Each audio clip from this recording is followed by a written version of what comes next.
മുക്കുട്ടുതറ മലങ്കര പള്ളിയിൽ 8 നോമ്പാചരണത്തോടനുബന്ധിച്ച് നടന്ന റാസിയാണ് നമ്മളിപ്പോൾ കണ്ടുകൊണ്ടിരുന്നത്. നാനാജാതിമതസ്ഥരും ഈ റാസിയോട് സഹകരിക്കുകയും ആ റാസയിൽ പങ്കുചേരുകയും ചെയ്തിട്ടുണ്ട്.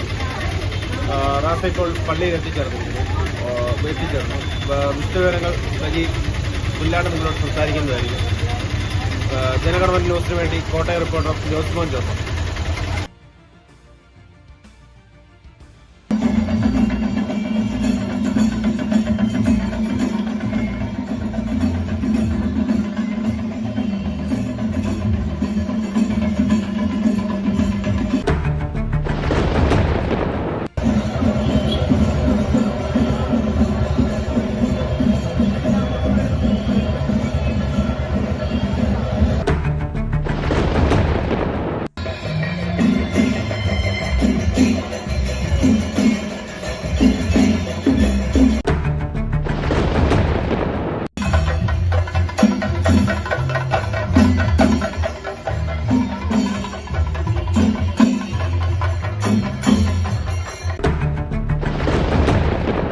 നമസ്കാരം. നമ്മുടെ കോട്ടയം റിപ്പോർട്ടർ ജോസ്മോൻ ജോസഫ് നൽകിയ വിവരണവും കാര്യങ്ങളും അല്ലെങ്കിൽ കുറച്ച് വീഡിയോസ് നമ്മുടെ വീഡിയോഗ്രാഫർ എടുത്ത ആ പടങ്ങളൊക്കെ പ്രിയപ്പെട്ട പ്രേക്ഷകർ കാണുകയുണ്ടായി. എനിക്ക് 8 നോയമ്പ് എന്ന് പറയുമ്പോൾ എനിക്ക് പലപ്പോഴും എനിക്ക് തോന്നുന്ന ഒരു കാര്യം, നോയമ്പ് മാത്രമേ എല്ലാ മതവിഭാഗങ്ങൾക്കും ഭയങ്കര രസകരമായ കാര്യമായിട്ട് എനിക്ക് തോന്നിയിട്ടുണ്ട്. നോയമ്പ് അതെന്താണെന്ന് എന്നോട് ചോദിച്ചു കഴിഞ്ഞാൽ എനിക്ക് നല്ലൊരു ഉത്തരം പറയാൻ പറ്റത്തില്ല. കാരണം ഞാൻ കൃത്യമായിട്ട് നോയമ്പെടുക്കുന്ന ഒരു വ്യക്തിയല്ല. പക്ഷേ നോയമ്പെടുക്കുന്ന വ്യക്തിയോട് എനിക്ക് ഭയങ്കര ആദരവുണ്ട്. എൻ്റെ ഒരു കസിനുണ്ട്, അദ്ദേഹം ശബരിമല സീസണിൽ അവിടെ ഹോട്ടൽ നടത്താറുണ്ട്. കാത്തലിക്കാണ് പുള്ളി. 60 ദിവസം പുള്ളി കൃത്യമായിട്ട് ഒരു ദുശ്ശീലങ്ങളുമില്ല. അതായത് മീൻ കഴിക്കുകയില്ല, ഇറച്ചി കഴിക്കുകയില്ല, മദ്യപിക്കുകയില്ല, അങ്ങനെ ഒരു തരത്തിലുള്ള കാര്യങ്ങളുമില്ല. ഇതുപോലെ തന്നെയാണ് 8 നോയമ്പെടുക്കുന്നത്. എനിക്ക് 8 നോയമ്പിന് പലപ്പോഴും സംബന്ധിക്കുന്ന ആൾക്കാരെ കണ്ടു കഴിഞ്ഞാൽ നമുക്കറിയാം അവർ ഇതര മതസ്ഥർ ആണ്. എനിക്ക് തോന്നുന്നത് ഒരു സന്തുലിതാവസ്ഥ നോക്കുകയാണെങ്കിൽ പകുതി ക്രിസ്ത്യാനിലും പകുതി മറ്റ് മതസ്ഥയിൽപ്പെട്ടവരാണ് എന്നെനിക്ക് തോന്നിയിട്ടുണ്ട്. ഇതിൻ്റെയൊക്കെ വിശ്വാസപരമായ കാര്യങ്ങളൊക്കെ അവിടെ നിൽക്കുമ്പോൾ തന്നെ എത്ര സന്തോഷഭരിതമായിരുന്നു. ഈ ഒരു കാലമൊക്കെ ഇനിയും നിലനിൽക്കണം എന്ന് മാത്രമാണ് നമ്മൾ ആഗ്രഹിക്കുന്നത്. ഞാൻ ഗുരുവായൂരിൽ പോയിട്ടുണ്ട്, തിരുപ്പതിയിൽ പോയിട്ടുണ്ട്, അല്ലെങ്കിൽ കന്യാകുമാരി ദേവി കന്യാകുമാരി ഇപ്പോൾ കണ്ടിട്ടുണ്ട്. എനിക്ക് അതിനകത്ത് പ്രത്യേകിച്ച് ഇങ്ങനെ വേണം ദൈവം എന്ന് പറയുന്നത്. നമ്മൾ പറയാറുണ്ടല്ലോ, ശബരിമല ചെന്ന് കഴിയുമ്പോൾ തത്വമസി എന്ന് പറഞ്ഞ് എഴുതി വെച്ചേക്കുന്നത് അത് നീ തന്നെയാടാവി എന്ന് പറയുന്നതാണ് തത്വമസി എന്ന് പറയുന്നത്. വേണം നമുക്ക് വിശ്വസിക്കാം, വീട്ടിൽ നിന്ന് വേണം ദൈവത്തോട് പ്രാർത്ഥിക്കാം, അല്ലെങ്കിൽ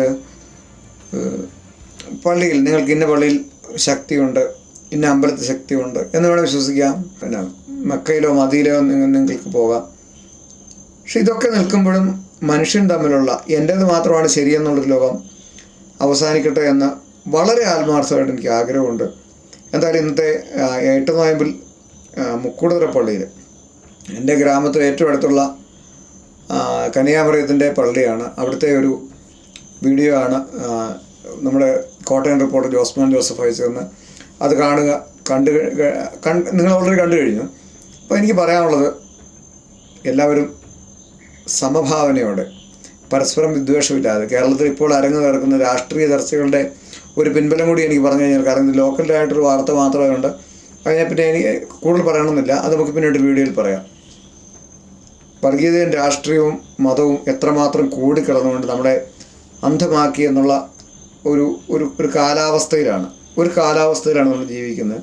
അപ്പോൾ ഇത്തരം സന്തോഷങ്ങൾ പങ്കിടുന്നതിൽ തൃശ്ശൂർ പൂരം എനിക്കറിയാം. അവിടുത്തെ എനിക്ക് കുറേ സുഹൃത്തുക്കളുണ്ട് അവിടെ. അത് നല്ല ഭാഗം അവിടുത്തെ ക്രിസ്ത്യാനികളാണ് നടത്തുന്നത്.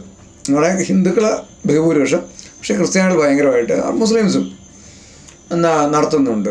അങ്ങനെയൊക്കെ ഒരു കാലത്തിലേക്ക് നമുക്ക് പോയാൽ, കാരണം ഈ ദൈവം എന്ന് പറയുന്നൊരു നമുക്കറിഞ്ഞുകൂടാ, ഉണ്ടോ ഇല്ലയോ, പല തർക്കങ്ങൾ നടക്കാറുണ്ട്. അതൊക്കെ അവിടെ നിൽക്കട്ടെ. ആ തർക്കങ്ങൾ നിൽക്കുമ്പോഴും ഇതിനകത്ത് നിന്നുകൊണ്ട് നിങ്ങൾക്ക് അങ്ങോട്ടും ഇങ്ങോട്ടുമൊക്കെ ഒന്ന് സംവദിച്ചുകൂടെ?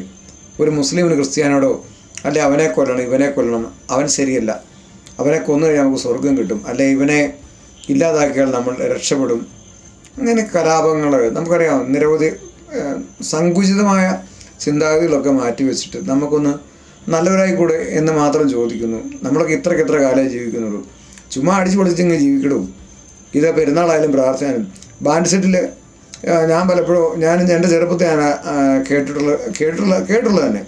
അപ്പം അവിടെ ചാത്തന്തറ ഒരു സെൻറ്റ് സെബാസ്റ്റ്യൻസ് പള്ളിയുണ്ട്. അവിടുന്ന് അവർ ബാൻഡ് സെറ്റ് അടിക്കുന്ന ഏതാണെന്നറിയോ? പള്ളിക്കെട്ട് ശബരിമലയ്ക്ക് കല്ലും മുള്ളും കാലിക്കും എത്തുന്നുള്ളതാണ് അവർ പാട്ടിടുന്നത്. അന്നാരും പ്രശ്നം ഉണ്ടാക്കിയില്ല. ഇന്നാണെങ്കിൽ ഒരുപക്ഷെ പ്രശ്നം ഉണ്ടാക്കും. ഈ ബാൻഡിൽ കേൾക്കുന്ന പാട്ടതാണ്, ഈ ക്ലാറിനെറ്റ് വായിക്കുന്ന ഇതാണ്. അന്ന് ആർക്കും ഇല്ലാത്ത പ്രശ്നം ഇന്ന് നമുക്കുണ്ടാകുന്നുണ്ടെങ്കിൽ എന്തോ തകരാറ് നിങ്ങൾക്ക് സംഭവിച്ചിട്ടുണ്ട് എന്ന് മാത്രം പറഞ്ഞുകൊണ്ട് നിർത്തുന്നു. വീണ്ടും കാണാം ആയുസ്സുണ്ടെങ്കിൽ. നന്ദി, നല്ല നമസ്കാരം.